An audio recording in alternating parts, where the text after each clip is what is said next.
This roof may look simple at first glance, but if even one sheet is installed out of line, the entire job can start causing problems later on. A lot of people would rush through work like this, but this worker understands that a cheap roof can become expensive if the very first row is crooked. When they begin lifting the sheets into place, the interesting part is that they are not installed like separate random pieces. They follow a specific overlapping pattern. Each sheet overlaps the next one, so rainwater can slide down naturally without leaking through the joints. That's one of the most important details. A roof should always be planned according to the direction of water flow, not according to the installer's convenience. That's also why the starting point of the first row matters so much.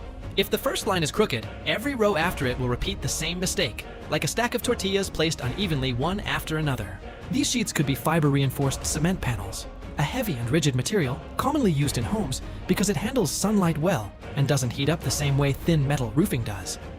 Their weight also helps reduce the sound of heavy rain. Still, the installation needs proper support underneath, otherwise cracks can develop over time.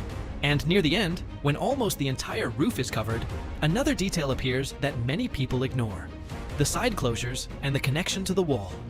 They may be using a mix of cement and sand there to close gaps, create support, and seal the spaces left by the wave pattern of the sheets. That doesn't just make the roof look cleaner and more finished. It also prevents wind-driven dust, leaves, and rainwater from getting inside during storms. Even though the video makes the installation look fast, what it's really showing is a basic rule of construction.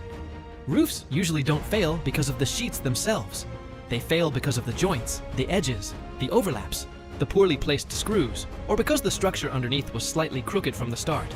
This worker is doing something many people underestimate, turning rigid, repetitive pieces into a complete, organized, and functional roof. And after watching the entire process, one question naturally comes up. Which roof would you trust more? One built in a rush, or one built with this level of patience and precision?